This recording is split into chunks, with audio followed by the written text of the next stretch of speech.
ഡൽഹി മുഖ്യമന്ത്രി സ്ഥാനം രാജിവെച്ച Arvind Kejriwal lieutenant governor V K സക്സേനയ്ക്ക് രാജിക്കത്ത് കൈമാറി. നിയുക്ത മുഖ്യമന്ത്രി അതിഷിക്കൊപ്പമാണ് അരവിന്ദ് കെജ്രിവാൾ രാജി സമർപ്പിക്കാനെത്തിയത്. ഡൽഹി രാജ്ഭവന് മുന്നിൽ നിന്നിപ്പോൾ വിനീത വി ജി തത്സമയം വിവരങ്ങളുമായി ചേരുന്നുണ്ട്. വിനീത, അങ്ങനെ കെജ്രിവാൾ രാജിക്കത്ത് കൈമാറിയിരിക്കുന്നു.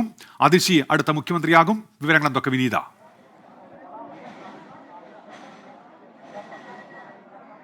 ഉന്മേഷ്, അല്പസമയം മുൻപാണ് ഞാനിപ്പോൾ നിൽക്കുന്ന ഈ സക്സേനയുടെ വസതിയിൽ, ലഫ്റ്റനന്റ് ഗവർണർ സക്സേനയുടെ വസതിയിലെത്തി അരവിന്ദ് കെജ്രിവാൾ രാജി സമർപ്പിച്ചത്. ഒപ്പം തന്നെ പുതിയ മുഖ്യമന്ത്രിയായി ചുമതലയേൽക്കാൻ ഒരുങ്ങുന്ന അതിഷിയും എത്തിയിട്ടുണ്ടായിരുന്നു. വിനീത വി ജിയാണ് വിവരങ്ങൾ നൽകിക്കൊണ്ടിരിക്കുന്നത്. ഇപ്പോൾ ഡൽഹിയിൽ നിന്ന് അല്പസമയം മുൻപാണ് അവിടെ എത്തി അരവിന്ദ് കെജ്രിവാൾ രാജിക്കത്ത് കൈമാറിയത്. ബൽറാം നെടുങ്ങാടി കൂടി ഇപ്പോൾ ചേരുന്നുണ്ട്. വിനീതയിലേക്ക് എത്താം. ബൽറാം, വിവരങ്ങൾ എന്തൊക്കെയാണ്?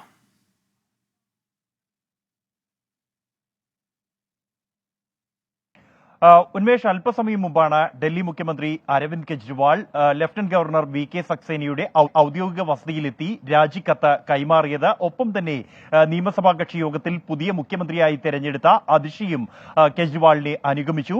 കെജ്രിവാൾ രാജി സമർപ്പിച്ചു. ഒപ്പം തൊട്ടു പിന്നാലെ തന്നെ അതിഷി തന്നെ നിയമസഭാ കക്ഷി നേതാവായി തെരഞ്ഞെടുത്ത കാര്യം ായുള്ള കത്ത് കൈമാറി സർക്കാർ രൂപീകരിക്കാനുള്ള അവകാശവാദം ഉന്നയിച്ചിട്ടുണ്ട്. അതിനുശേഷം പുറത്തെത്തിയ നേതാക്കൾ ഗോപാൽ റായ് മാധ്യമങ്ങളെ കണ്ട് അറിയിച്ചത് ഉടൻ തന്നെ സർക്കാർ രൂപീകരണത്തിനുള്ള സമയക്രമം അറിയിക്കാനുള്ള ആവശ്യം ലഫ്റ്റനന്റ് ഗവർണർക്ക് മുന്നിൽ വെച്ചിട്ടുണ്ട് എന്നുള്ളതാണ്. എത്രയും വേഗം തന്നെ സർക്കാർ രൂപീകരണ നടപടികളിലേക്ക് കടക്കുക എന്ന് തന്നെയാണ് ആം ആദ്മി പാർട്ടി ലക്ഷ്യം വെക്കുന്നത്.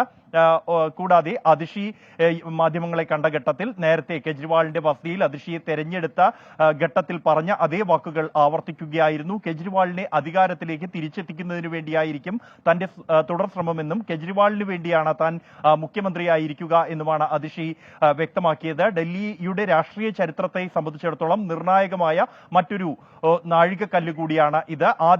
അരവിന്ദ് കെജ്രിവാൾ വീണ്ടും ഒരിക്കൽ കൂടി ഭരണം പകുതി വഴിയിൽ വെച്ച് രാജിവെച്ചിരിക്കുന്നു. നേരത്തെ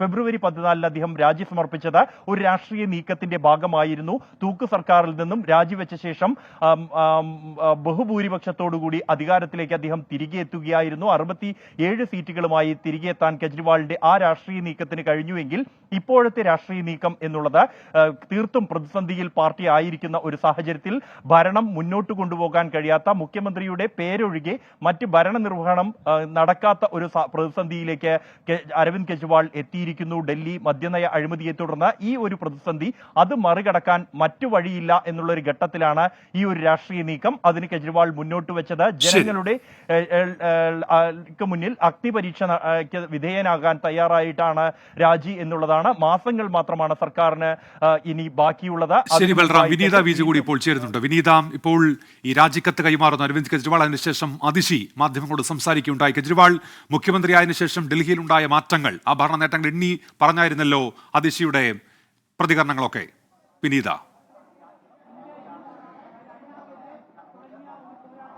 ഉന്മേഷ്, ഞാനിപ്പോൾ നിൽക്കുന്ന ഈ ലഫ്റ്റനന്റ് ഗവർണർ സക്സേനയുടെ വസതിക്ക് മുൻപിലാണ്. ഇവിടെ എത്തിയാണ് അരവിന്ദ് കെജ്രിവാൾ അല്പസമയം മുൻപ് രാജിക്കത്ത് സമർപ്പിച്ച് മടങ്ങിയത്.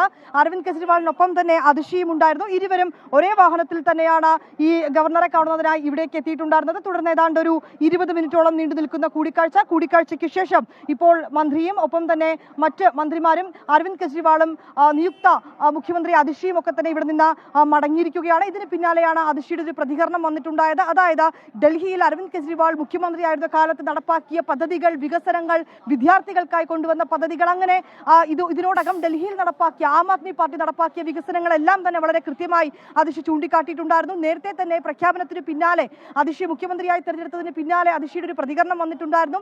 അതിലും അതിഷി പറഞ്ഞിരുന്നത് സമാന കാര്യങ്ങൾ തന്നെയാണ്. ഡൽഹിയുടെ മുഖ്യമന്ത്രി അത് അരവിന്ദ് കെജ്രിവാൾ തന്നെയാണ്. ഒരു ജനവിധി തേടാനായി അദ്ദേഹം പോകുന്നു. ഒരു ഇടക്കാല മുഖ്യമന്ത്രി മാത്രമാണ് താൻ.